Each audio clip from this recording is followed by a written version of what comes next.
Coming up on Mountain News at 6. A major fire in downtown Hazard ruins lives and damages memories. 62 years of my life went down the drain. The old Grand Hotel building stood for nearly 100 years. We'll look back at its history. When you look at it as a hole in the ground, you can think, how could I have gone through all those experiences in that small of a space? Plus a showdown in Rowan County. Under whose authority are you not issuing licenses? I don't believe in your God. you to do this? County Clerk Kim Davis breaks her silence in a dispute with same-sex couples. Dedicated to Eastern and Southern Kentucky, this is WYMT Mountain News at 6. Another fire in downtown Hazard. Good evening, everyone. I'm Steve Hensley. It is a fire folks in Perry County will talk about for a while. Tonight, lives are in ruins along with the building that housed their apartments or businesses. Jeff Riley shot this video from a drone soon after the fire broke out this morning. Some people lost everything they had. The only good news, no serious injuries, and firefighters were able to keep the fire from spreading to other buildings. WYMT's Matthew Rand begins our team coverage tonight. He's live in downtown Hazard. Steve, you can see behind me, nothing is left but a burned out shell of what was a downtown Hazard landmark that caught fire this morning. Firefighters are not sure how the flames got started, but after several hours they were able to get the fire under control. Little could be saved, a harsh reality for the people who called this building home. My car keys were even in the apartment, and I can't even take off in my car. And I'm lost for words. I don't know where to go or where to start. Ruby Gayhart says she lived here with her partner, 3 stepchildren, and her teenage daughter. I'm a recovering addict, and I've had 2.5 years clean, and this is not going to get me. No, I'll still do it. I'll still make it. I did it before. Officials say anywhere from 50 to 100 people lost their homes, but no serious injuries have been reported. Our fire department's done one heck of a job, and I just hope people are proud of them. I really am. The mayor says what will happen to the building is unclear, as is what many people who lived here will do next. If anybody prays, just pray. It's what we need right now. Several businesses on the south end of Main Street will remain closed through Wednesday. The mayor also talked to me about the upcoming Black Gold Festival, which is set to take place in a couple of weeks. He says he's not really sure how this fire is going to affect those plans. Reporting live in Hazard, Matthew Rand, WYMT. Steve, back to you. Matt, of course the walls are still standing, so I understand a decision has not been made if the building will be torn down, but it's looking like it, right? That's what I heard from the mayor and from fire officials. This is a very devastating fire. Of course, it can be a lengthy process to actually remove all the last bits of rubble from a fire like this, so hard to say exactly when that might actually happen. Yeah, usually takes some time. Matt, thank you very much. Well, the fire left many families without a home. Folks living at both Main Street Mall and the white apartment building next to it were evacuated early Tuesday morning. Main Street Mall was totally engulfed in flames, while the apartment building next to it was flooded. 62 years of my life went down the drain. Burnt. Did you have a lot of memories in there? Mm-hmm. Oh my God. I must have had 4,000 or 5,000 pictures. They're gone. Everything's gone. We were able to open up the fellowship hall. We have cots here. We were able to get some things in gear before emergency management and Red Cross were here. Officials with emergency management and the Red Cross are now at the First Presbyterian Church near downtown. All families and even pets are welcome at the church. We've unfortunately learned of about 50 students in the Hazard City school system impacted by the fire. Faculty at the school say they need any clothes you might be able to offer, along with toys, bins, and hygiene products. Those items can be dropped off at the schools or the Presbyterian Church. Human resource managers will get them to the families in need. Serving as a staple since the 1920s, the building held lasting memories for many who grew up in Hazard. It might be best known as the Grand Hotel building, which was first known as the Combs Hotel, but many will also remember Scott's and TG&Y. I can remember going into TG&Y as a child and eating at Peking as far back as high school. In fact, I ate there for the last time this past Sunday. It also survived several floods, most notably the 1957 flood and what this picture shows, the 1963 flood. WYMT's Angela Reigard spoke to folks who shared their memories. She continues our team coverage live from downtown Hazard. Steve, I talked to one woman who has vivid memories of downtown Hazard many years ago. She says the building that was destroyed will hold a special place in her heart. Sydney Francis sits and sews at the Bobby Davis Museum. Her day is spent surrounded by precious artifacts, among them a switchboard from the old Grand Hotel. The Combs Hotel began as a 6-story brick building when it was constructed in 1921. A historic building, now burned. Tuesday's fire left the building charred. Now all that's left are memories. The floors creaked. You know, you could tell it was an old building because I could just hear those floors creaking, and you'd go up the stairs and there would be a kind of a creak in the steps. Built in 1921, the building was known as the Grand Hotel, a staple in the community for many years. There were white tablecloths and lovely waiters and waitresses, and it was run by a lady named Ma Combs, who had run a restaurant earlier in the history of Hazard. Scott's Dime Store also called the building home, filled with candy and books, any kid's dream. Everything sparkled and everything was glossy and very inviting to kind of put your hands on. Many businesses, including a jewelry store, called the building home through the years. Downtown Hazard flourished.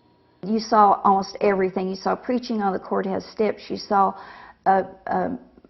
people just talking to each other, and cars it was hard to get through town. Now you see what remains of the historic building. It's just, when you look at it as a hole in the ground, you're going to think, how could I have gone through all those experiences in that small of a space? A piece of history that holds a special place in many hearts. I talked to the owners of the building today. They say they're not ready to talk on camera at this point, but they worry for the future of Main Street. We can only hope that it will make a comeback as it did all those years ago. Reporting live for WYMT, I'm Angela Reigard. Steve, back to you.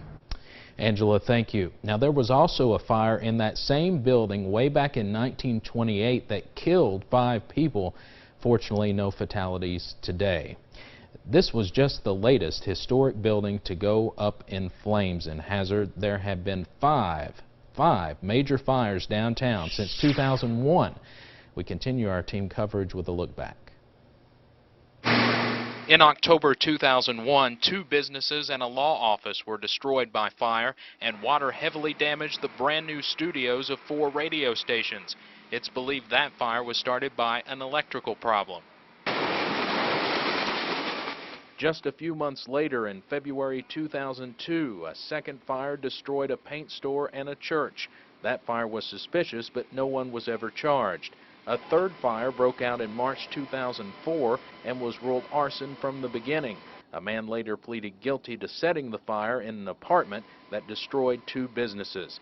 Finally, in December 2005, a fire destroyed a law office and several apartments. That building was next to the one that burned Tuesday and was later torn down. All of the fires were in buildings that were a part of Main Street for decades. Now, the site of one of those fires on Main Street was later turned into a park next to People's Bank. Another fire near downtown Hazard a little more recently in December 2011 gutted the old Hazard High School building, which was being used for apartments. Well, we certainly live in a digital age of reporting, and cell phones allow you to be our eyes and ears. Many of you sent us your own photos today. One Perry County man gave us a view of the fire from the sky. We showed it to you a little earlier. This video came from a drone. Jeff Riley's hobby is photography, and he wanted to gain a perspective nobody else could. Riley says the camera was about 200 feet above ground. It gives you a perspective from an angle that you never would ever see it from no other way. There's just no other way to experience that. It gives you a perspective of just how it is, and then of course the fire department and all they do to protect and do what they do for the city and for the county too. Riley also plans to offer the video to firefighters to help them better perform their jobs. Those firefighters risked their lives today. They worked tirelessly to knock down the flames. Beyond the damage tonight, there is a greater story of service, and we want to thank all those first responders. This was not just one department, it was many from across the region joining together for one common goal. Teamwork will help us see beyond the darkness of the morning.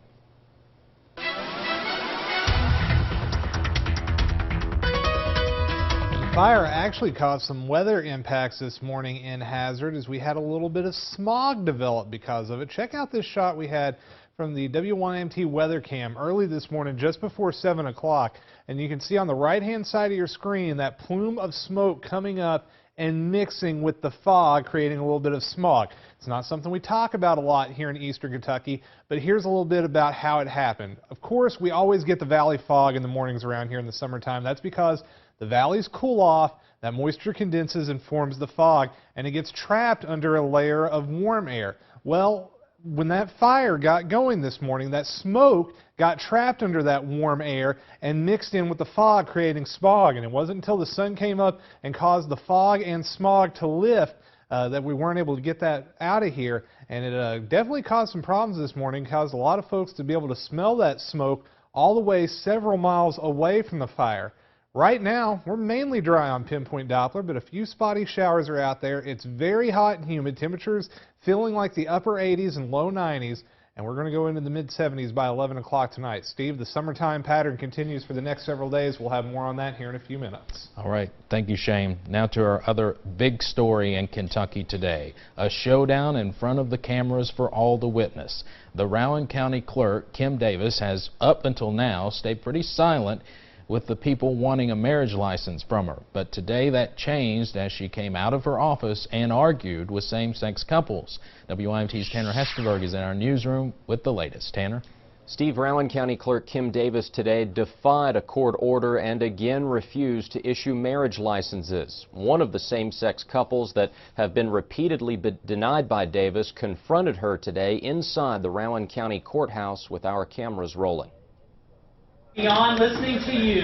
This is ridiculous. Please, do your job. Just listen to me. David Moore and David Ermold were not happy with Rowan County Clerk Kim Davis after she denied their request for a marriage license for the fourth time. Under whose authority are you not issuing licenses? I don't believe in your God. Did God tell you to do this? Did God tell you to treat us? I don't believe in your God. I've asked you all to leave. You are interrupting my You can call the police if you want us to leave. You can call the police. I pay your salary. I pay your salary.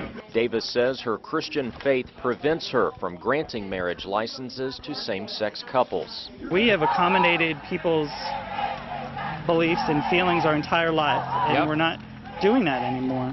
We're not doing that anymore, and we're not going to send that message out to all gay people. We're just not going to do that. At one point Monday morning, the couple scolded Davis's staff. Everyone in this office should be ashamed of themselves. Is this what you want to remember? Is this what you want to remember, that you stood up for this? That your children have to look at you and realize that you're a bigot and you discriminate against people? As the showdown over marriage licenses in Rowan County reaches new levels of emotion.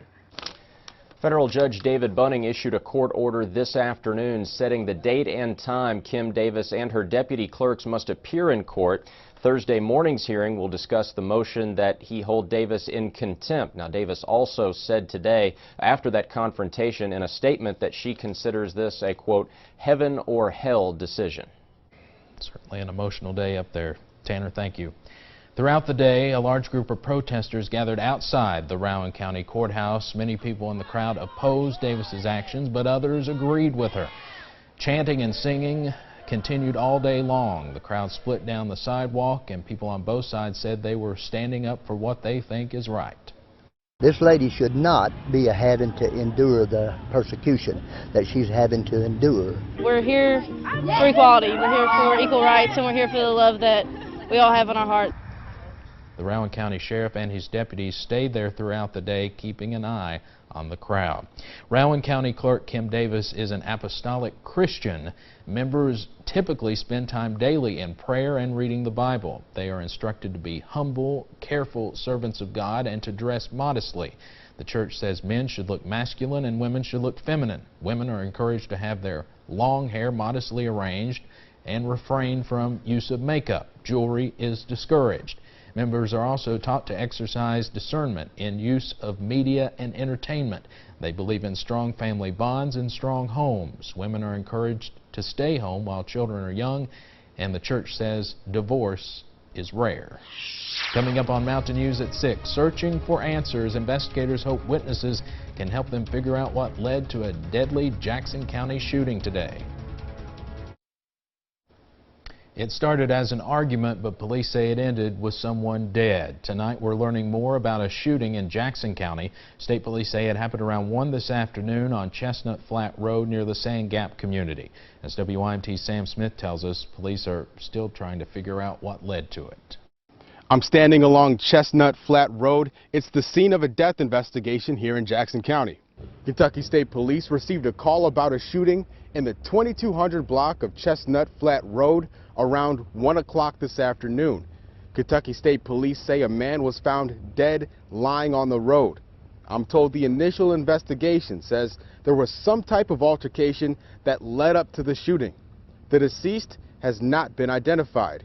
Police have not said how the shooter and the victim know each other. We do have the person that we believe may have fired the shots today. He has been detained, and we're trying to learn and interview him and figure out exactly what happened and what his involvement may be. Now, this investigation is ongoing. Kentucky State Police are still trying to figure out what led up to the shooting. Sam Smith, WYMT Mountain News. State police say right now they are interviewing people who saw the shooting. We are learning more about the woman killed when a pickup truck plowed into a Corbin McDonald's restaurant Monday afternoon. Police say the collision along Master Street is being investigated as only an accident. They say 19-year-old Aaron Potter pulled into the lot at a high rate of speed and collided with the restaurant, killing 66-year-old Norma Hicks. Hicks lived in McCreary County, and she had worked as a cook at Cumberland Falls Resort Lodge for almost 20 years. We believe that Norma's in a better place than we are at this time, and all of her pain and suffering is over. McCreary County Funeral Home in Whitley City is handling arrangements for Norma Hicks. A Rowan County man faces charges because police say he attacked his wife, a teacher, while she was at school. Moorhead police arrested 46-year-old Dale Estep Monday and charged him with assault, 4th-degree domestic violence. Police say Estep hit his wife and knocked her into a door at McBrayer Elementary School.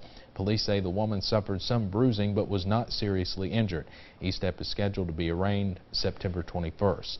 A road break in Pike County has left many feeling unsafe. Those living on Sycamore in the Gulnair community have been traveling on a broken road for months now. School officials tell us a bus would not travel on the road until last week when it was temporarily fixed. But drivers say the road is still unsafe. If they fix it right, it'll be just fine. The way they're putting patches on it, that's not going to last. You can already see that a big side of it's already fell out. County road officials say they are waiting for FEMA to approve the work before they can permanently fix the road. They hope to hear from them Thursday. In the meantime, they say the road is okay to drive on, but warn people to stay alert. Later in sports, stopping the run. The Kentucky Wildcats ranked near the bottom nationally last season in run defense. Find out how this season should be better. The summertime heat and humidity continues for the next few days. Your full forecast is next.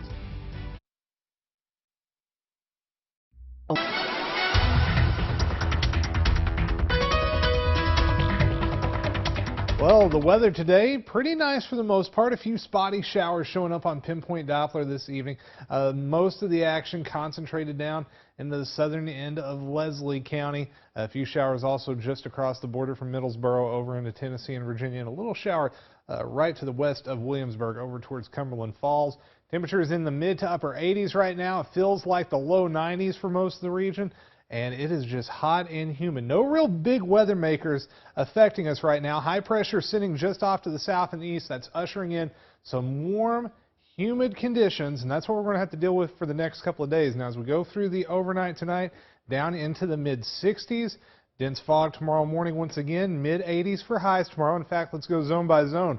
Show you those high temperatures. A slight chance of showers down along the Tennessee border, as highs will be near 90 tomorrow in Monticello, 88 London, Hyden, 87 here in Hazard, and in Jackson, once again, a little bit of chance of rain closer to the Virginia border. Same story up into the Big Sandy, 88 Prestonsburg and Pikeville. The forecast remains just hot and humid. You can see that heat ridge continuing to shift from the central portion of the country off to the east, and we have no big troughs heading our way over the next week, so that means no real big cool downs, although we'll cool down slightly a little bit once we get past Labor Day. It looks like a cold front should roll in either on Tuesday or Wednesday of next week. That'll bring our temperatures back a little bit below average, but in the meantime, upper 80s, a lot of heat and humidity, and a daily shot of an afternoon pop-up storm until Labor Day. Then we have a little better chance of rain. Don't go anywhere. Sports is next.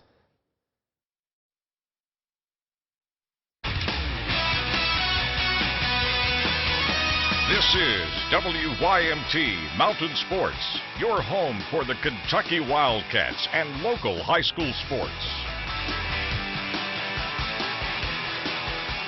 It is officially game week for Mark Stoops and the Kentucky Wildcats, preparing for the Ragin' Cajuns of Louisiana Lafayette. Lafayette has one of the better running backs Kentucky will see all season in Elijah McGuire, so a lot of focus will be placed on stopping the run.